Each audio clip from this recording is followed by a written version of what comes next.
This film is brought to you by New York Life and its dedicated agents, proud sponsors of the NFL's team highlight films. New York Life, the company you keep. On January 3rd, 1990, team owner Alex Spanos introduced General Manager Bobby Beathard to the city of San Diego, beginning a new era in Charger history. We know that Bobby Beathard represents an outstanding addition to our organization. He is one of the best in football at evaluating and acquiring talent, and he will also be able to do whatever he feels necessary for us to have a winning ball club. I came here because I was convinced that Spanos were going to give us the support that we need to take this team in the right direction, and that's what we intend to do. With the arrival of Bobby Beathard, one of the NFL's most respected front office executives, the revitalized San Diego Chargers enter the new decade with a young team that is clearly on the rise.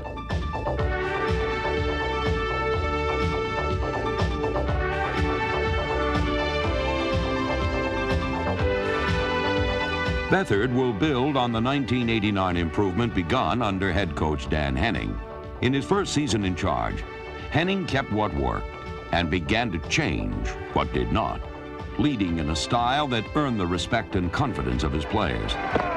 Joey, just relax, just like he did last week, huh? Yeah. That's the way the game's played. Somebody goes down, you go in, just relax, don't get excited, and do your job. You can handle that guy, he's nothing. I consider my job, my function on the sideline, to be aware of all the decisions, the critical times in the game that would change the pace, the tempo, or the direction of the game. Come on, don't lose your poise out here. Joe Pat, gotta get Joey. Don't lose your poise. Joe, don't get in any fights out there. To keep your finger on the pulse of the players and see how they're reacting to either being ahead or being behind or being in a difficult struggle, so that you might be able to get to one or two of them to change your tempo that will make the difference in the ball game. We got to set the tone here. We got to set the tone right here. In an early season game against Phoenix, Dan Henning pushed all the right coaching buttons, and the Chargers responded by beating the Cardinals.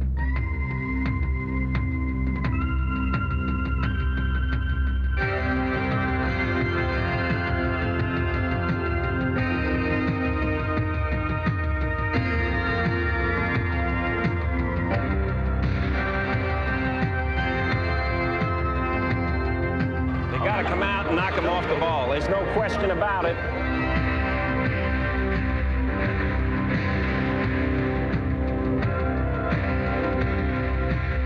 Make the tackle, Victor! Make the tackle, Victor!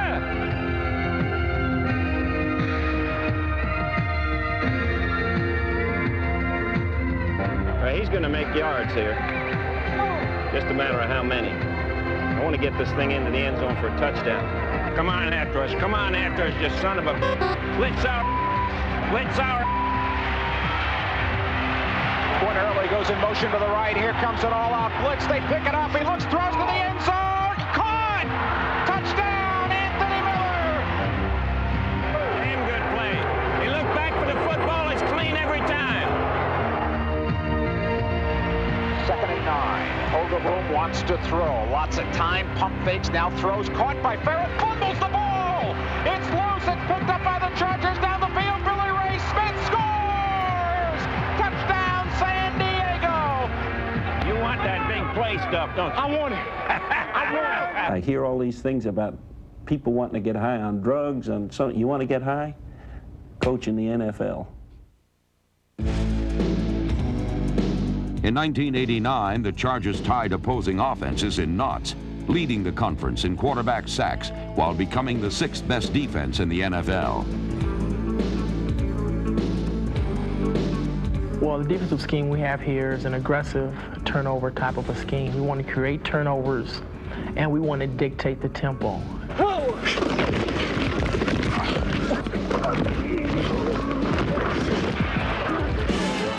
Anchoring the AFC's finest pass rush was nose tackle Joe Phillips, with additional help from George Hinkle, Gerald Robinson, Les Miller, and rookie sensation Bert Grossman. Thanks to the line's aggressive pursuit, just one Charger foe scored more than 20 points in the last 14 games of the season. Only 2 AFC teams forced more turnovers, and none posted more sacks than the Chargers. Leading the way was a towering, long-armed figure wearing number 99.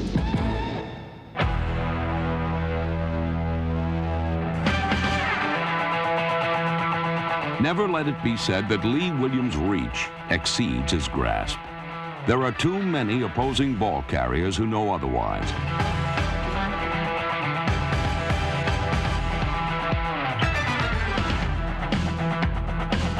In 1989, Williams topped the AFC in sacks while earning his second consecutive Pro Bowl start.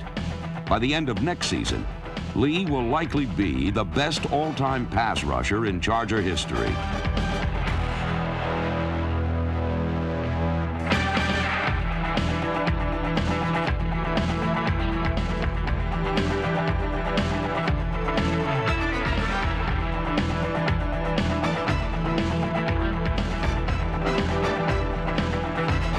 While Williams and company were dismantling plays up front, the linebacking core took care of any leftover trouble.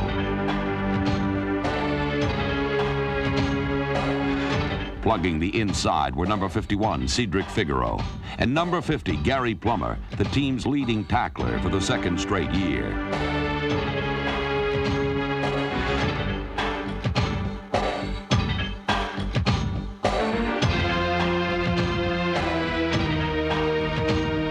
Figaro and Plummer toiled vigorously inside so that the Chargers' defensive captain could roam freely on the outside flanks.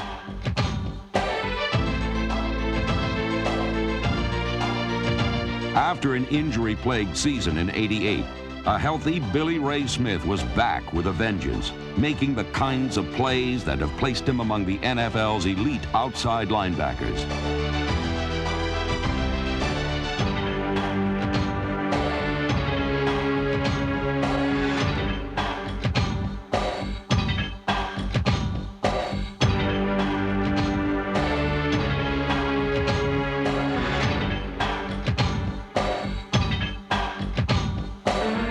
Smith covered tight ends, stuffed runners, and sacked quarterbacks, the latter skill being a particular specialty of the rejuvenated Leslie O'Neal. Fully recovered from his serious knee injury of 1986, O'Neal switched from end to outside linebacker, a change that yielded spectacular results.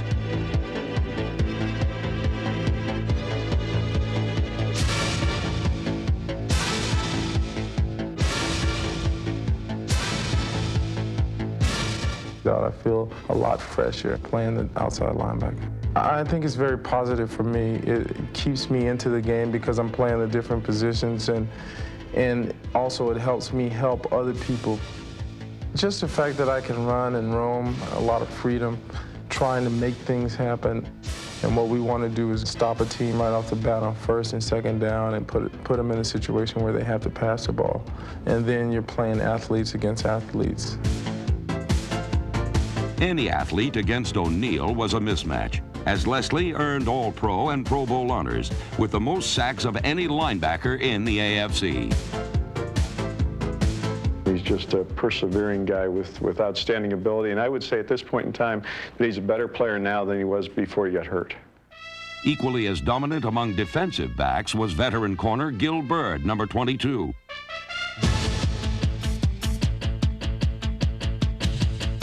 In Week 3 against the Chiefs, Byrd helped Dan Henning earn his first win as the Chargers coach by collecting 2 of 5 San Diego interceptions in an impressive 21-6 victory. To Byrd to throw under a rush, looking long, throw it down the sidelines. Gil Byrd there, intercepts it! What a great play by Byrd!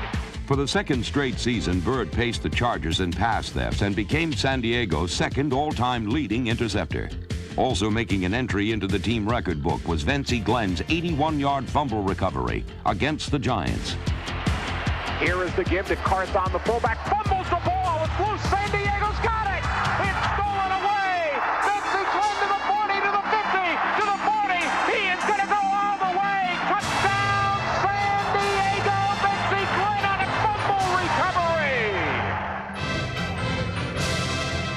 Bird and Glenn leading the way, the Chargers' deep backs provided blanket coverage and strong blitz capabilities. San Diego finished in the league's top 5 in pass defense and ranked 2nd in conference interceptions.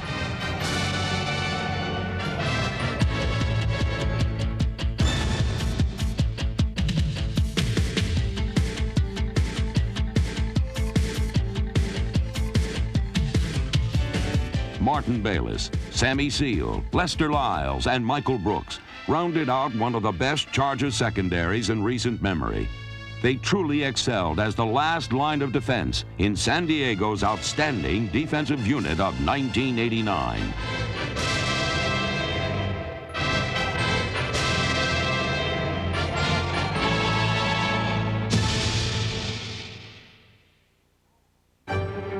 When the powerful Eagles came to San Diego in Week 9, they discovered the Chargers' air game to be more than just a passing fancy. San Diego ball from the 30, off play action. Jimbo to throw, looking long, throwing deep. Anthony Miller got it! 69-yard touchdown strike, Anthony Miller. Miller caught 2 touchdown passes, and the Chargers drove the length of the field for the winning score in the final seconds to pull off one of the biggest upsets of 1989. David Archer to spot the ball for Barr, a 49-yarder. It's on the way. It's off. The kick is good! And the Chargers take the lead with 4 seconds to go in the game. Clutch passing beat the playoff-bound Eagles, and throughout the season, the unsung heroes of San Diego's air game were the H-backs and tight ends. Blocking was their forte, but they could also make big catches. Joe Caravello, Andy Parker, Arthur Cox, and Craig McEwen all contributed, often with unexpected flair.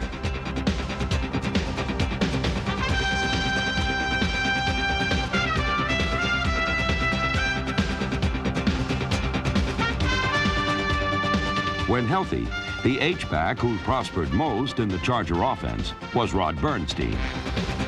You know, you still have the 2 tight ends set, but Coach Henning is a mastermind with the offensive scheme of things, and right now he's using the talent that he has. We're moving the ball constantly. He's letting me catch the underneath balls, and if you can catch a 5-yard ball and gain 5 afterwards, you're moving the chains all the way along. The give, Rod Bernstein explodes to the 30, the 25, to the 20, down to the 10, dives to the goal line, touchdown! San Diego, they go to the H-back, he goes 31 yards for the score! Bernstein's expected return in 1990 will open up even more opportunities to the San Diego passing attack, which already boasts young receivers such as Quinn Early and Wayne Walker.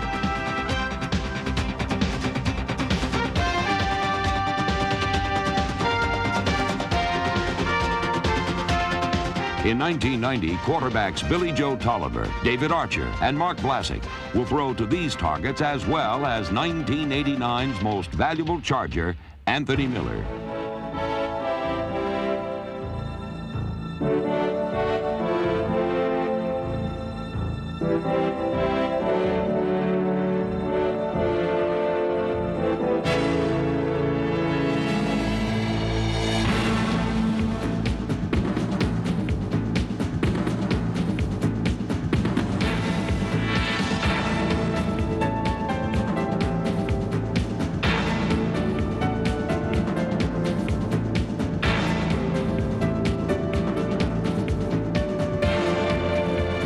In only his 2nd professional season, Miller established himself as one of the finest receivers in the league. His 75 catches, 1,000 yards receiving, and 10 touchdowns easily earned him Pro Bowl honors. In San Diego, Miller time was any time the Chargers threw deep, and number 83 did not let them down.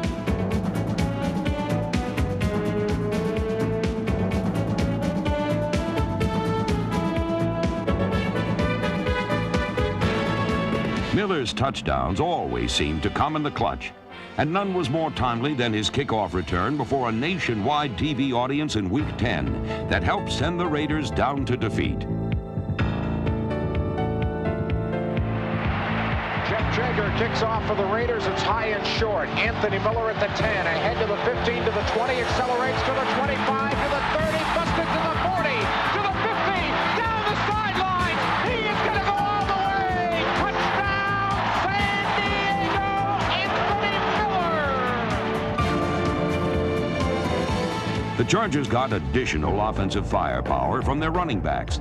Number 43, Tim Spencer, reached a single-season career high in rushing yardage, while mid-year acquisition Darren Nelson, number 20, was a welcome sight on third down passing situations. But the Chargers' best back was also their biggest. McMahon gives it, Buck's got the first down, to the 45, to the 40, to the 30, he is going to go all the way! Marion Butts goes 50 yards! Looking at him, you wouldn't really think he's that fast. You know, you think he's more of the bullish type runner, but against the Raiders, he displayed some speed on that 50-yard touchdown run, and he brings the power and speed that we need in the backfield. You know, he's going to be a good player for us in the future.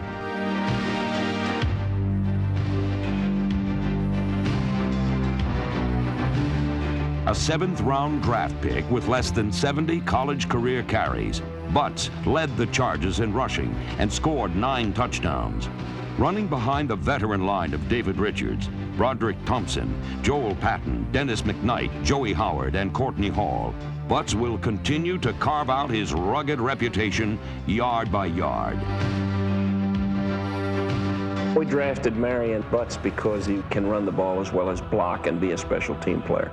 And I think he's going to be a good football player. He's a very durable, aggressive guy, and he's everything that we bargained for when we got him in the draft. Butts was a bargain indeed for San Diego. He began the year as a long-shot special teams player. By late season, he set a one-day club record for carries and rushed for more yards in a single game than any other player in the AFC. Marion Butts, just one of many reasons why the San Diego offense will be recharged for the 90s.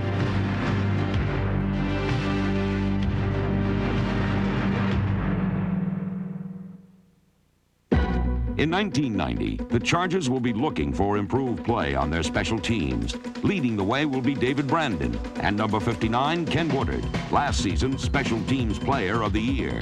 Spearheading the offensive line will be number 53, all-rookie center Courtney Hall, pro football's youngest player of 89. Hall benefited greatly from the wisdom of 14-year Charger veteran Don Masick. And another prize San Diego rookie was defensive lineman Bert Grossman, number 92, an athlete who excelled no matter where he lined up. My role, it switches up a lot of times. I'm an outside linebacker. At times I play a 3 technique over the guard. At times I'm over the tackle. At times I'm over at the center. So, you know, I play a lot of positions and switch up and don't really stay over one person. And, yeah, they just try to move me around a lot and just not keep me in one spot. Wherever he started, Bert Grossman always seemed to finish in the same location, in the quarterback's face. His 10 sacks were the most by any first-year player in football, easily placing him on the 1989 All-Rookie squad. But of all the Chargers' young players, it may be quarterback Billy Joe Tolliver who will make the biggest impact as the team enters the new decade.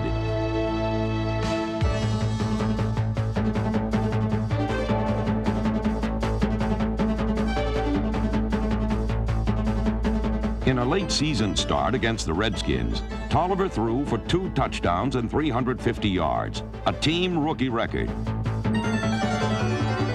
Only 4 other players have ever thrown for more yards in one game during their first season. On a 3rd and 3, Billy Joe Tolliver to throw, flushed out of the pocket, is going to scramble to the right, pulls off, looks, throws to the end zone, touchdown, Wayne Walker! We drafted Billy Joe Tolliver, who I think has those types of attributes that you need to make it as a big-time quarterback in this league. When he's in the game, he is very intense, and the players have a tendency to raise their level of play. And in the time that we've had him now, I find that he is a very good student of the game. He wants to win, and I see all positives. And he can be a great quarterback. I mean, he has all the abilities and everything. He has a strong arm. He has, he's a nice-sized quarterback. with that, he can probably go a long way. After knocking the Chiefs out of the playoffs in Week 15, Tolliver closed out the year by leading the Chargers over the Super Bowl-bound Denver Broncos. Billy Joe back to throw, looking long down the sidelines, trying to get it to Nelson. Got it at the 15-yard line. 4th down and goal. Tolliver gives it Spencer to the goal line. Touchdown, San Diego. He got in on second effort. It's just been like every Sunday we've seen all year. Chargers have played everybody hammer and tong right down to the bitter end, and they're going to do it again.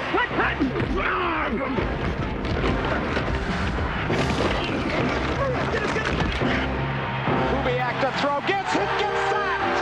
All the way back at the 38. O'Neal, Grossman and company. Barr to attempt a 45-yard field goal from the middle of the field. On the way, it's up. Good! San Diego wins 19-16. And when the Chargers have beaten the best team in the AFC. I don't think it's unrealistic to have our team think it's a contender because it's beaten the best teams. It's beaten the Super Bowl team, the Denver Broncos. Beating those other teams gives them the confidence they need. If we make the right decisions in personnel, then yeah, it's exciting looking forward to this next season. I think it's a good time to be a young team in the AFC, especially in the AFC West, because the whole division is in transition and there's changes going on every team. So it's a good time to have a squad like this, and we can be contenders this year. We're going to be contenders this year.